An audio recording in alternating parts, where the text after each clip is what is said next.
Hi guys, బాబుకి అయితే TC ఇస్తారంట. సార్ అయితే ఫోన్ చేసిండు. వీనికి అంతా చెప్పినా కూడా వీడు పోయి మళ్ళా కుట్టానికే పోయిందంట. వాళ్ళ పేరెంట్స్ వాళ్ళు ఫోన్ చేసిరు.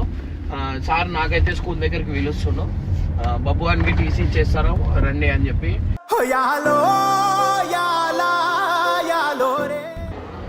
Sir sir sir sir sir అరే బాబు సార్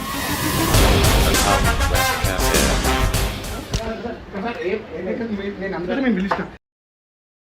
ఎందుకంటే నేను చాలా అంటే చాలా కదా ఏం చేసి చెప్పి కదా జల్ది కదా మళ్ళీ మార్నింగ్ బయలుదేరిపోయి పోయి కొట్లాడానికి అవసరమా అంతగా మేము చెప్పినా మొన్న పోయిన వాళ్ళే పొద్దున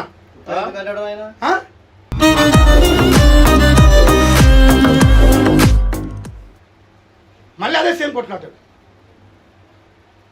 నేనేమో ఇక్కడ పోనీ అని చెప్పేసి ఛాన్స్ ఇచ్చుకుంటా చదివించుకుంటా ఎవరికైనా ఇంపార్టెన్స్ నీకు ఇచ్చుకుంటా ఇవన్నీ చేస్తుంటుంటే నువ్వు పోయి కొట్లాడుతుంటావు వాడ మళ్ళీ ఎందుకు మళ్ళీ పోవాల్సిన అవసరం వచ్చింది.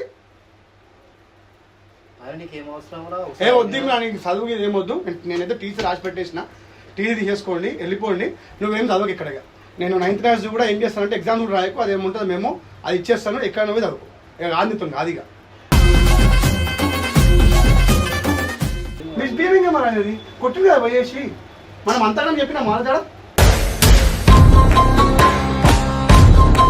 నాకు ఇప్పుడు ఆడ కొట్లాడేది నేను వచ్చినా మీరు ఫోన్ చేసి వచ్చినా కదా. మనం వచ్చినప్పుడు మనకి విలువ ఉండాలి కదా. సరే ఆయన యూట్యూబ్లో ఛానల్లో చేసుకుంటుండే ఏం చేసుకుంటూ చేసుకొని వదిలేసినాం. మరి మనం చెప్పినప్పుడు కొంచెం రెస్పెక్ట్ ఇవ్వాలి, వినాలి కదా మాట. ఇప్పుడు ఆయనకి మనం అంత ఇంపార్టెన్స్ ఇచ్చి అంత ఛాన్స్ ఇచ్చినప్పుడు ఆయన ఏం చేయాలి? బాబు వచ్చి మాట్లాడరా మాట్లాడేది ఏం లేదు. ఎందుకు పోయినావు ఎందుకు పోయినావు అన్నా. నేను ఇక్కడ అంత లేవు, నువ్వు పెద్దగా అయిపోయినావు. ఇక్కడ నుంచో నువ్వు ఎందుకు పోయినావు, నీకు ఎవరు పోమన్నారు?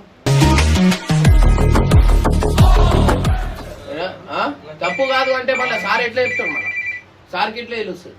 వాళ్ళు ఫోన్ చేసిరంట, దీనికి రెస్పాన్సిబిలిటీ ఎవరు తీసుకుంటారు? నీకు వడిసి ఫోన్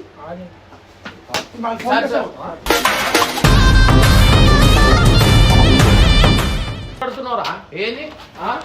ఏం